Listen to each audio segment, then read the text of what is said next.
What's up, everybody? It's Edwin back again for Strictly Comics, and we got another Marvel comic book review. Again, I apologize for the setup. I'm trying something different, you guys. I don't have my books in front of me like I usually do.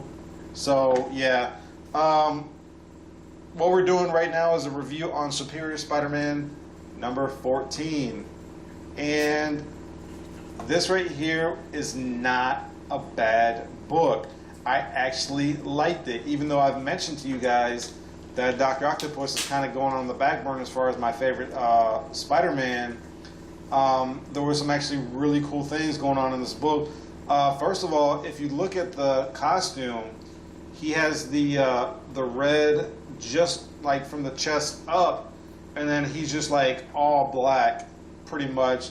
But he's got red on his palms, not on the top of his hands. So his outfit looks really, really cool. I actually really thought his outfit was pretty sweet. As you read this book, it kind of starts out with this area up in New York that's ran by the Kingpin. In the last issue of Superior Spider-Man, that very last page, you see him working on something. You see Doctor Octopus working on something really, really huge. And in this book, you find out what it is. And I was like, holy crap, that is awesome. You have like this, you have kind of like this Pacific Rim type of thing going on a little bit, you know, but without the monsters. I'll just show you guys right here. This picture right here, you see what that is? It's like this huge, sorry about the glare, you guys.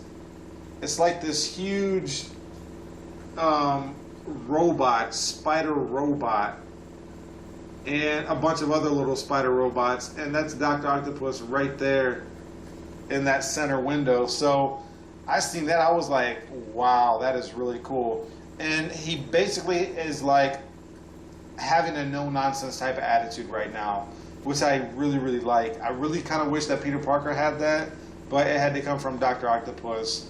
You know, Doctor Octopus has this seriousness to him, and Peter Parker liked to joke around a lot. One awesome thing about this book that I like is there's like a lot of really, really awesome splash pages. Here's one of them right here with Spider-Man or Doctor Octopus in the middle, Spider-Man, whatever. You know, really, really good artwork in my opinion. I know that some people aren't really a big fan of Ramos's artwork, but I think it's not bad at all. And I think one of the reasons why a lot of people don't like it because his hands are like fingers are like really, really square shaped, and you know, feet and legs kind of look like he's a goblin or something. But I love the facial expressions in his characters. I think it kind of sets this whole different look to the character. I just really, really like it. Throughout the pages, Kingpin basically sees that, you know, this ain't the same Spider-Man.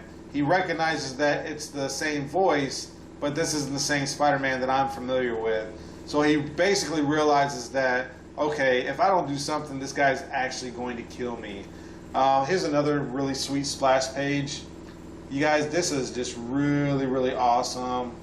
Artwork, coloring, inking. You know, I really like it. And then Spider-Man has this thing on his back. I didn't really know what it was at first, this right here. But it's like this backpack, and out of it forms 4 other legs. So that was really cool. So he's actually becoming a spider with 8 legs, but without the other 4 arms that grew out of his body from a lot of years back. You know, as you go throughout this book, one of the things that I thought was really funny, but at the same time really sad, was the Hobgoblin is with him, and he takes him down in the basement, and Hobgoblin is like, you know, oh, I didn't really know you had this. And then right here at the bottom right here, you see this really, really fat kid just sitting on a sofa, you know, stuffing himself with munchies and stuff, watching TV and playing video games. And right here, you know, Kingpin is like, "Oh, you like being here? Blah blah blah. It's a really sweet setup." And the kid is like, "Yeah." And then right here, he just like snaps his neck. So, and the kid is genetically altered to look like Kingpin. They even took out his teeth and put a mold that matches that of the Kingpin, so that if anything like this was to happen, he would just kill the kid and people would think that it's Kingpin that died. You know, I guess I'm spoiling it right now. But this was actually a really cool book. Oh, actually, I don't think I did spoil it, because toward the end of the book, there's like some weird things going on with Doctor Octopus's spider bots. They've obviously been tampered with, and if you read previous issues of Superior Spider-Man, you would know who it was that was tampering with the spider bots. They've been tampered with, so they're not up to par with what they were supposed to be created for. They're not alerting Dr. Octopus of the crime and the villains that are in the area. You know, they're not functioning the way that they were supposed to. Toward the end, you know, I won't say what happens, but this is a really solid issue, you guys.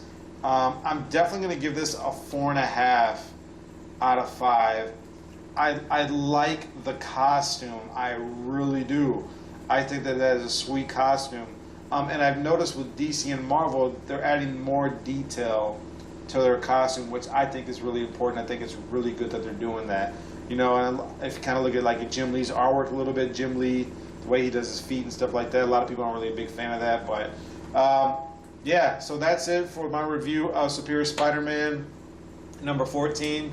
Don't forget, you guys, to share these videos, like, subscribe, comment below, let a nerd know. As always, you guys, keep God first in your life. Enjoy your comic books, though, and God bless you guys. I'm out of here.